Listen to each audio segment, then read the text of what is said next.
반갑습니다. 다쿠TV의 다쿠스입니다. 네. 오늘 여러분들 이 화면에 약간 흑백 모드로 제가 스마트폰 활용해서 제가 한번 촬영을 해보고자 조금 색다른 여러분들께 또 분위기를 한번 드려보고자 여러분들께 또 다른 화면으로 선보이고 있습니다. 오늘 또 촬영 주제가 제가 남들 타인의 보기에 저에게 많은 이런 생각을 많이 하신 것 같아요. 그래서 남들 저에게 봤을 때는 정말 부럽다. 젊은 나이에 투자하셔가지고 뭐 엄청난 부자는 아니겠지만 그래도 뭐 어느 정도 부동산 건물도 있고 또 원룸 건물도 몇 개 있다 그러고 또 현금 흐름도 있다 그러고 또 매장도 운영한다 그러고 본인이 원하는 일을 하고 싶어서 공기업도 스스로 자기 발로 때려치고 나오는 그런 깡다구가 정말 부럽다. 이렇게 얘기하시면서 또 아이들도 잘 크고 아무 걱정 없겠구나라고 저에게 많은 분들이 부러움을 얘기를 하셨습니다. 그래서 남들이 보기에 부럽고 대단하고 뭐 그런 것 같은데 정말 진실은 과연 무엇일까?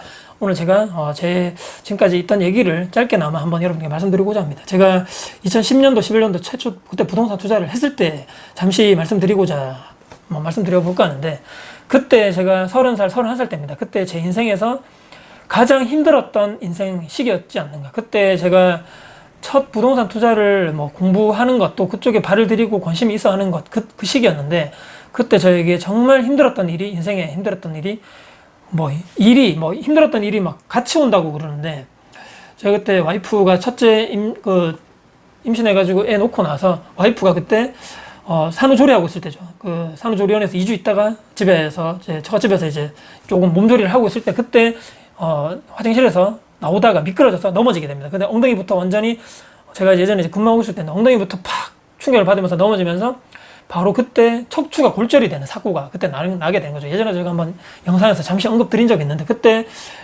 아기는 태어난 지 이제 뭐 2주, 3주도 안 됐던 그런 시기에 와이프는 척추 골절로 인해서 일어나지도 못하고 누워 있어야 되는 상황. 그때 당시에 막 척추를 수술해야 되냐, 뭐 아니면 뭐 약물 치료를 해야 되냐, 뭐 이런 여러 가지 갈등 속에서 저는 그때 당시 전라도 영광에서 근무할 때인데 거의 한 달 이상을 와이프가 2인실을 빌려가지고 거기서 뭐 일어날 수가 없으니까 거기서 입원하고 그 옆에 침대는 장모님이 오셔가지고 갓난 아기를 보는 그런 상황. 한 달 이상을 장모님 완전 좀 힘드셨죠. 그래서 퇴근하고 제가 금요일날 끝나고 대구로 넘어와가지고 고속버스 타고 오면 11시 막 이때 되거든요. 그래서 장모님과 바꿔드리고 장모님 좀 쉬시고 저는 또 주말 토요일날 있다가 일요일날 점심 먹고 다시 영광으로 가고 장모님 모시고 이런 생활을 한 달 이상 했었거든요. 그때 제가 이것만 있었으면 그렇게 있을 수도 있지라고 생각하지만 그때 당시에 저희 부모님이 또 안 좋은 그런 사유로 헤어지시게 됩니다. 그때 상당히 제가 힘들었죠. 이게 그냥 좋게 헤어지는 것도 아니고 완전히 서로의 그런 거 있잖아요. 그렇게 해서 변호사를 선임하셔서 서로 막 이런 재산이라고 할 것도 없는데 그것 때문에 막 분쟁을 일으키고 이런 여러 가지 그런 일 때문에도 제가 스트레스를 엄청나게 받았고 제가 집안에 와이프도 아픈데 애도 태어난 지 얼마 안 됐는데 또 제가 그때 당시에 제가 2011년도에 이제 초임 간부로 제가 그때 승진하게 되죠. 제가 울진 원자력 발전소에서 4년 정도 근무하고 제가 그때 대입으로 제가 처음에 회사 들어올 때 대입으로 그러니까 대졸로 제가 들어왔기 때문에 4년 차부터 초간 그러니까 차장 시험을 볼 수 있었거든요. 그래서 운이 좋게도 덜컥 붙어버렸습니다. 그래서 울진에 있다가 승진을 하면 그쪽에 있는 것이 아니고 좀 이동하는 그런 것이 있기 때문에 영광 전라도 쪽으로 오게 됐죠. 그때 당시에 제가 30살, 31살 때였다고 말씀드렸기 때문에 한 팀에 제가 그때 당시에 한 팀에 한 30에서 40분 정도의 직원들이 있었거든요. 그때 이제 차장이 2명이서 관리를 하고 위에 이제 팀장님이 계시는데 그런 중간 관리자 입장에서 전혀 제가 가보지도 않았던 전라도 쪽으로 발령을 받게 된 거죠. 그때 당시에 울진에 계셨던 선배님들이 너 진짜 큰일 났다. 너 경상도 사람인데 전라도 가면 막 이런 겁을 막 주는 거예요. 그때 거기 가면 선배들 엄청 많고 막 너보다 아버지 뻘 되는 선배들이 엄청 많을 건데 너 큰일이다. 어떡할래? 그때 엄청난 고민을 하고 막 걱정을 많이 하게 되면서 실제로 갔는데 실제로 가보니까 진짜 제 아버지 뻘 되시는 분들이 엄청나게 많더라고요. 팀에. 제가 그때 2년 동안 열심히 제가 그래도 다행히 근무하면서 다행히도 나쁜 인상 그분들께 드리지 않고 열심히 같이 했던 기억이 있는데 그 일과 그러니까 초임 간부로서 직원들을 이끌고 어떤 일을 기획해야 되고 같이 현장 일을 해야 되는 이런 그때 30살, 31살 때 그런 일. 그 다음에 와이프가 상당히 아파가지고 그렇게 한 달 내도록 왔다 갔다 하면서 제가 계속적으로 병원에 출퇴근했던 일. 거기 플러스 저희 부모님이 이혼하시게 되면서 법적 다툼까지 가게 되는 일. 그때 모든 것이 같이 일어났는데 거기서 또 추가로 일어나는 것이 저희 아버지가 여러분들 피부병 중에 건선이라는 병이 있어요. 건선. 여러분들 제가 사진을 굳이 못 띄우는데 너무나 그게 너무 직접 보면 너무나 그거 좀 징그럽다. 처음 보신 분들 너무 징그럽거든요.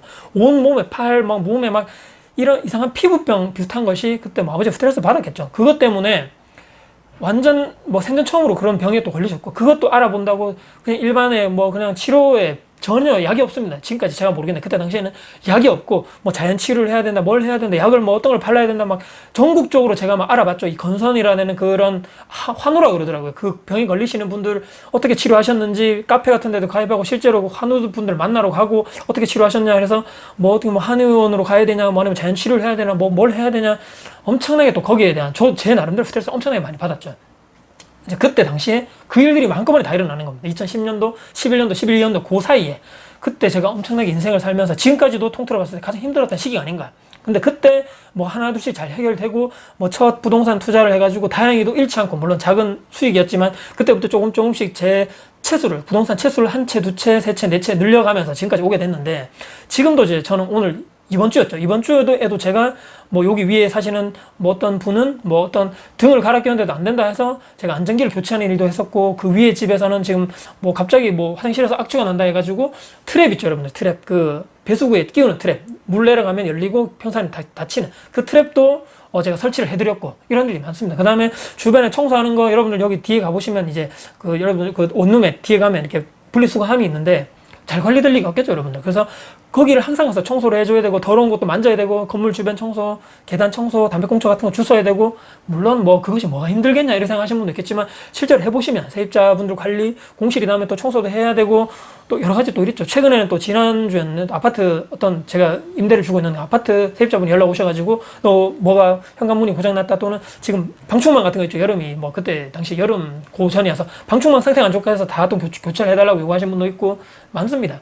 제 원룸 같은 경우도 여러분들 제가 지난번에도 38호수라고 그랬죠. 건물 세 채에 총 세대수가 38호수인데 그분들은 한 번만 연락한다고 해도 저는 한꺼번에 근데 연락 올 일은 없겠지만 하여튼간에 38번에 저는 연락을 받게 되겠죠. 이것 이외에도 제가 관리하는 아파트 뭐 엄청나게 또 많은 여러 가지 또 일들이, 관리하는 일들이 많겠죠. 또 공실 관리도 뭐 여러 또 부동산 소실장님들과 연락도 해야 될 일도 많을 거고, 또 저는 제 나름대로 뭐 매장 운영에 또 총력을 기울여야 되고, 또 집에 가면 아이들과 케어해야 되고, 또 제가 이렇게 촬영하고 있는 유튜브 또 편집도 해야 되고, 업로드도 해야 되고, 또 부동산 제 나름대로 또 투자를 계속적으로 욕심이 있다 보니까 투자를 해야 되고. 그러니까 제가 말씀드리고 싶은 것은, 남들이 봤을 때는 뭐 다 이룬 것 같고 뭐 걱정도 없을 것 같고 뭐 아니면 돈 쪽으로도 전혀 돈에 그런 걱정도 없을 것 같은데 전혀 그렇지 않습니다. 저도 돈에 항상 쪼들리고 매장 운영이 코로나 때문에 상당히 또 어려워지고, 이런 일들이 다 똑같다는 얘기죠. 인간의 삶이 엄청나게 뭐 부자라든지 뭐 이런 대기업이라는 2세, 3세 분들이 아니라면 대부분이 다 큰 이런 바운더리에서는 크게 다를 바가 없다. 저는 그렇게 생각합니다. 그렇기 때문에 제가 오늘 말씀드린, 남들이 보기에 제가 뭐 성공을 했대, 뭐 엄청나게 뭐 대단한 사람이야, 뭐 엄청 뭐 해, 부러워, 뭐 걱정할 게 없겠어라고 생각할지 모르겠지만, 사람 사는 일은 다 비슷하더라, 또 이런 말씀 드립니다. 그래서 너무 또 저 사람을 통해서 상대적 박탈감을 저를 통해서는 결코 얻지 마시고요. 저는 그냥 일반적인 사람이고 평범한 사람이고, 저의 장점이 제가 스스로 단 하나 꼽으라면 꾸준함이 아닌가. 꾸준하게 노력하기. 저는 천재도 아니고 뭐 엄청난 뭐 머리가 좋은 것도 아니기 때문에 꾸준하게, 투자도 꾸준하게, 노력도 꾸준하게, 투자 공부도 꾸준하게, 그냥 매장 운영도 그냥 꾸준하게, 유튜브도 그냥 꾸준하게, 뭐 엄청나게 제가 막 큰 활약을 한다는 그런 것이 없이 그냥 꾸준하게 하는 것이 제 그냥 가장 큰, 스스로가 봤을 때 그냥 장점이 아닌가. 그것이 10년 정도 쌓이다 보니까 지금 이 자리에 오지 않았는가라는 스스로 한번 평가를 되돌아보게 되었습니다. 혹시라도 오늘 제 영상이 2011년도, 20년도까지 해서 매 순간이 저는 위기였다, 매 순간이 어려웠고, 매 순간이 돈이 부족했고, 매 순간이 상당히 주변에 어려운 여건들이 많았지만 그냥 꾸준하게 내가 하던 일을 하고, 내가 그렇게 할 수 있는 범위 내에서 꾸준하게 내 자산을 늘리고 현금을 만들다 보니까 지금까지 왔다, 이렇게 말씀드리면서, 꾸준하게 하는 방법밖에 없지 않겠는가, 일반적인 평범한 사람이. 이렇게 말씀드리면서 영상을 마무리할까 합니다. 오늘 영상이 혹시나 도움되셨다면, 또 흑백 모드로 처음 촬영해 봤는데 혹시나 좀 불편하지 않으셨는지 또 양해 부탁드립니다. 혹시라도 다음에 여러분들께 더 좋은 영상 가지고 찾아뵐 것을 약속드리면서 영상 오늘 마무리하도록 하겠습니다. 지금까지 다쿠TV의 다쿠였습니다. 오늘 영상 봐주셔서 너무 감사합니다.